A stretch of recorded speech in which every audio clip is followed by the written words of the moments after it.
Hey guys, how's it going? So this video is about the Titan Z graphics card. Man, this graphics card is really expensive. I haven't really said anything about it. I haven't made any videos about it. But the Titan Z is quite expensive. A $3,000 price point and got delayed. And you know, the reason why I think this damn thing got delayed is because, okay, I'm kind of talking like I'm actually gonna buy it. I have no incentive on buying the card. But I think the reason why it got delayed is because AMD saw the 295 X2 and it's like, oh man, we gotta pull it back and lower the price about $15,000.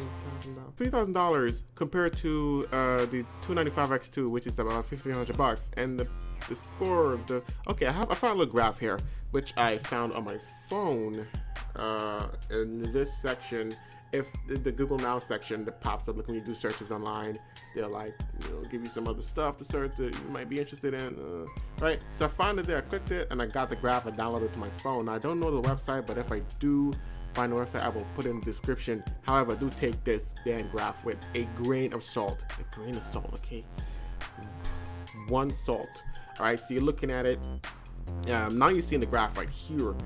You can see you got the Titan Z, the 295 XT, the R9 290X, the GTX 780 Ti, the Titan Black Edition. All right. So first of all, the Titan Black Edition actually has 6 gigs of RAM. So right, is that? Oh, is that? I mean, see again. Take this shit with a grain of salt, man.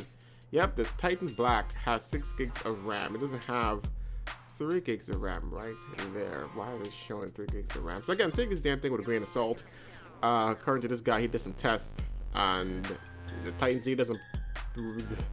It does okay, but look at the 295 X2 is actually ahead of it, and the scores are relatively lower than the Titan, than the 295 X2, except for some games.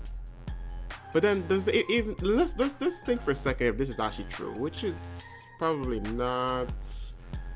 It's somewhat of a base area, the score here. I mean, you gotta have the driver optimization. There are no driver optimizations for the damn card. The card hasn't been released as yet, so there are no optimizations for it yet.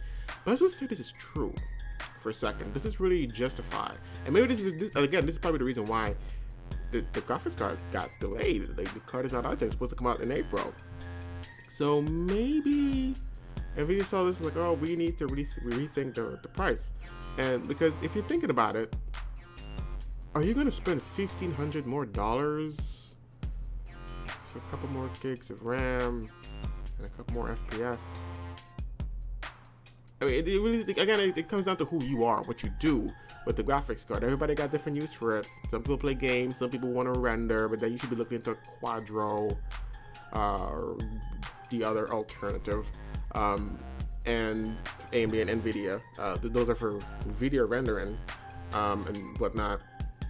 They're not gaming graphics card, but these cards here are using GeForce drivers, which are gaming drivers, so essentially you can game with them.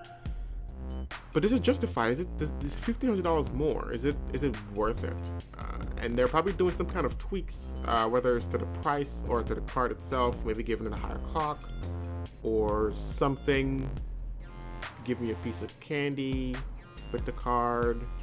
Hey man, so you have to pay $3,000 for barely any kind of performance increase.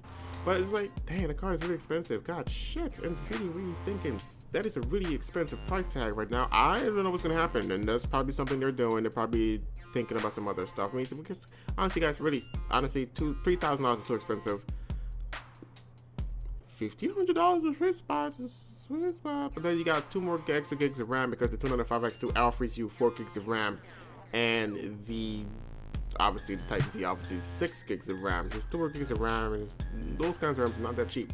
I don't know.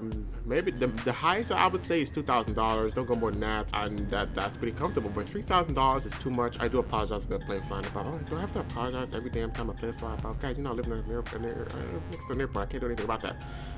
So it's like, oh god. So $3,000 is too much for that graphics card. NVIDIA, hey, you listen to me. Look at me in my eyes. I'm serious. $3,000 is too much. $2,000 is okay. Maybe $16.99. Oh god, $16.99 would be perfect because it's like, okay, you got 2 more gigs of RAM. So, hey, more power, right? So yes, guys, take this chart with a grain of salt. And even if it is true, driver optimizations just aren't there. Alright, so guys, leave a comment below. Tell me what you think about this. I probably didn't cover everything like I wanted to, but fill me in. If I missed something I didn't understand, whatever, just fill me in the comments below. Any kind of questions you have or comments, whatever, put it down there in the comments, and I'll talk to y'all later.